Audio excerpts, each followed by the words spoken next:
هنعمل مع بعض فكرة جميلة جدا للأطفال هتبسطهم وتفرحهم في الأجازة وكمان هتسليهم، وكمان بطريقة سهلة جدا عملناها من الكرتون بس. فلو عايزين تعرفوا عملتها ازاي تابعوا بقية الفيديو.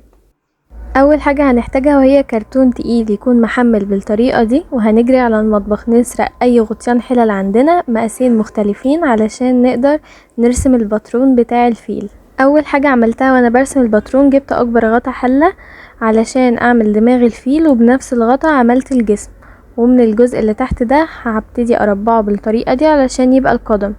وجبت غطا اصغر شوية علشان اعمل الودان، رسمته بالطريقة دي ووصلته ببعض زي ما واضح كده. بعد ما بحدد الدوائر ببتدي اوصل كل الاجزاء ببعض زي ما واضح في الفيديو كده، ونفس الخطوات اللي بعملها في الجزء الشمال هعملها في الجزء اليمين. الباترون خطواته سهلة جدا، مش محتاج ان احنا نشفه من اي رسمة لانه سهل جدا اي حد يرسمه لو مش بيعرف يرسم. الخطوة اللي بعد كده هجيب القطر وابتدي امشي على الباترون اللي انا رسمته علشان ابتدي افرغه واقطعه. بفضل وانا بفرغ اي كرتون بالقطر بمشي عليها اول مرة كتحديد، والمرة اللي بعد كده بفصل بيها الشكل بتاعي عن باقي الكرتون.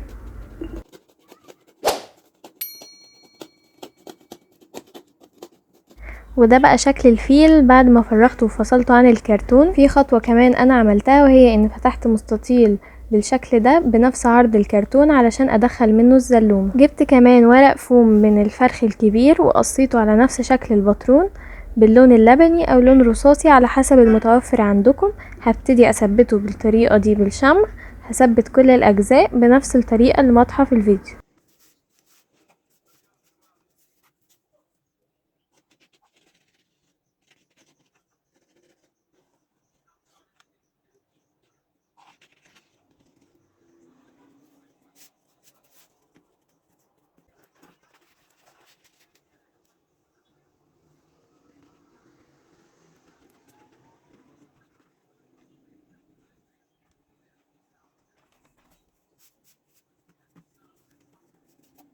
وده كده بقى شكله بعد ما ثبت كل الاطراف وكل الحروف. علشان ما يطلعش مني احتجت بقى شرايط من نفس اللون علشان احطها على حروف الشكل علشان اداري الكرتون. الخطوة دي ممكن نستغنى عنها بس انا حبيت احطها علشان تدي فينش كويس للشكل ويبقى الشكل معانا مظبوط والفينش بتاعه حلو. هبتدي اثبت شرايط الفوم على الكرتون بالطريقة دي بالشمع، ولو طول الشريط مكفاش هوصله واكمل بنفس الطريقة. زي ما انتم شايفين سمك الكرتون ده علشان يستحمل لعب الاطفال وما يتهريش مننا ولا يتقطع بسرعة. ما تنسوش تقولولي في الكومنتس لو عجبكم النوع ده من الفيديوهات ونهتم بألعاب ووسائل الاطفال. اكتبولي تحت علشان لو اي وسيلة او اي حاجة عملتها في الكلية ابقى اصورها لكم واقول لكم طريقتها. فانتهزوا الفرصة بقى واطلبوا وسائل زي ما انتوا عاوزين. معاكم 3 سنين تربية طفولة مبكرة، اطلبوا اللي انتوا عاوزينه. واللي يعرف العملي والوسائل بتاعتها اكيد هيعرف كمية الحاجات اللي احنا هنعمل. فاستنوا بقى الحاجات اللي احنا هنعملها في السنين الجاية.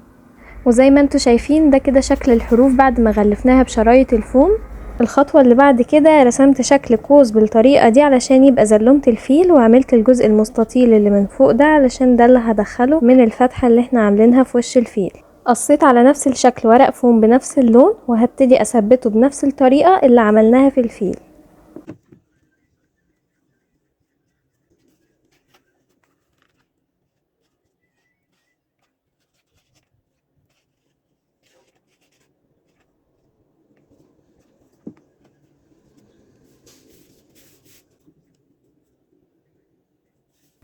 وده كده شكله بعد ما غلفته من الجنبين. هبتدي بقى اداري الحروف في الكرتون بنفس الطريقة اللي عملناها في الفيل.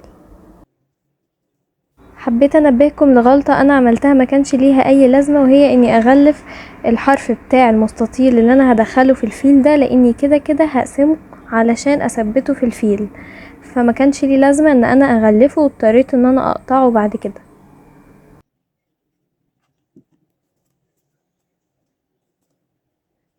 وده كده بقى شكل زلمة الفيل بعد ما خلصناها وغلفناها وظبطناها كلها. وده الجزء اللي انا فتحته اللي بقولكوا عليه.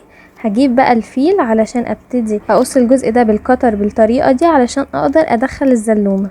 انا مش محتاجة اقصه مستطيل زي ما انا عاملة في الكرتونة، هو كفاية الفتحة اللي انا فتحتها دي. وهبتدي اشد الزلومة من ورا كده علشان ابتدي اثبتها بالشمع، وطبعا هثبتها بالشمع بعد ما اظبطها من قدام كويس. في الخطوة دي ممكن نثبت الزلومة بالشمع او بالسولوتيب، بس انا حسيت ان الشمع هيكون اقوى من السولوتيب، ممكن يتفك.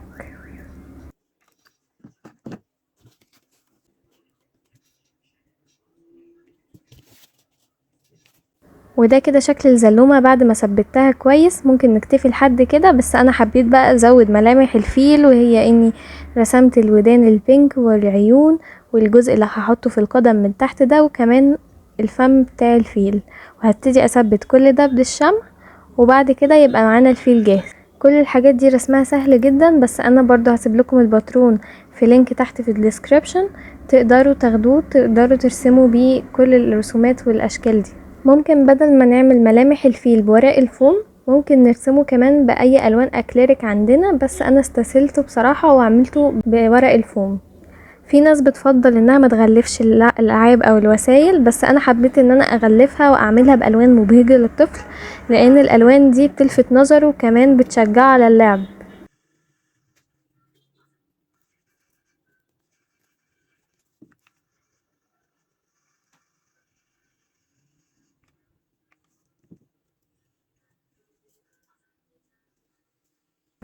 وكده بعد ما ثبت كل الملامح بتاعة الفيل، هجيب شريط ستان اي لون علشان ابتدي اعلقه. حطيت نقطة شمع بالطريقة دي عشان اثبتهم على بعض، وبعد كده هثبتها على الفيل علشان اعرف اعلق منها الفيل.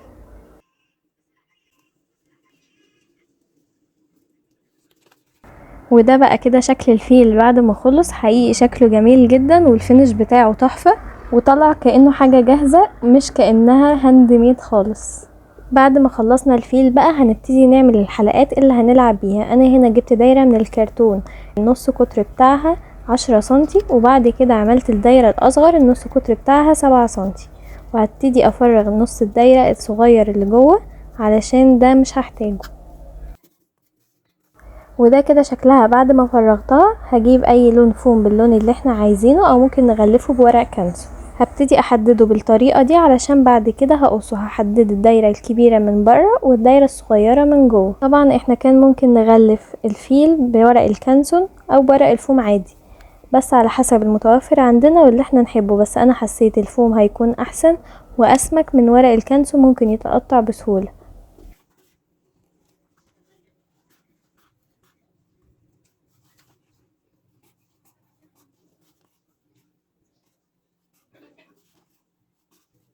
بعد ما قصيت الدايرة الكبيرة هقص الدايرة الصغيرة بالطريقة دي. قصيت بالمقص في الجزء من نص الدايرة كده، وبعد كده ابتديت اوصل للحرف علشان ابتدي اقصها قص مظبوط.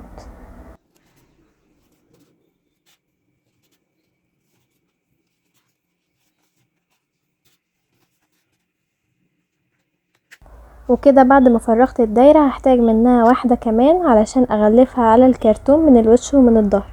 هغلفها بنفس الطريقة، هحط شمع على الكرتون وابتدي اثبت الفوم من الناحيتين.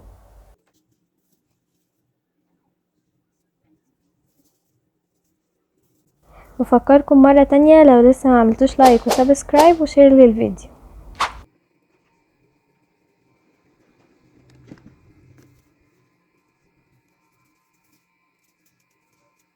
وكده ده شكلها بعد ما غلفتها من الجنبين. ودلوقتي هداري الكرتون اللي باين ده من بره ومن جوه بنفس الطريقة اللي عملناها في الخطوات اللي فاتت. هجيب برضو شرايط وهبتدي احط شمع واعملها بنفس الطريقة.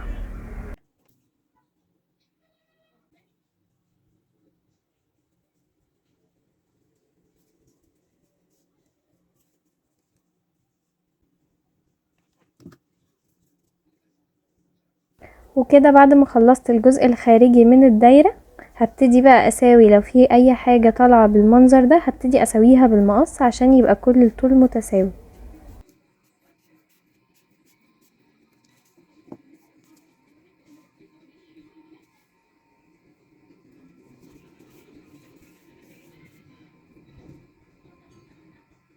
وكده بعد ما غلفت الحلقة من بره ومن جوه، هي كده جاهزة خلاص ونقدر نلعب بيها. بس انا حبيت كمان ازود لها تفصيلة كمان. جبت شريط من الفوم الابيض والمقص المشرشر الزجزاج ده، وابتديت اقصها علشان احطها على الحلقة.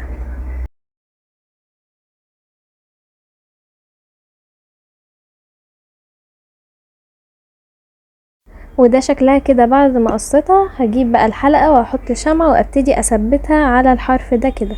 نقدر نثبتها على اي مكان من الحلقة، بس انا حبيت احطها على الحرف اللي هو من جوه. ونقدر كمان نستغنى عن الخطوة دي لو مش حابينها، بس انا حبيت احطها للتزيين. وده بقى كده شكلها بعد ما خلصت. عملت منها الوان كتير جدا، ونقدر نتحكم في كام العدد اللي احنا عايزينه او الالوان اللي احنا عاوزينها.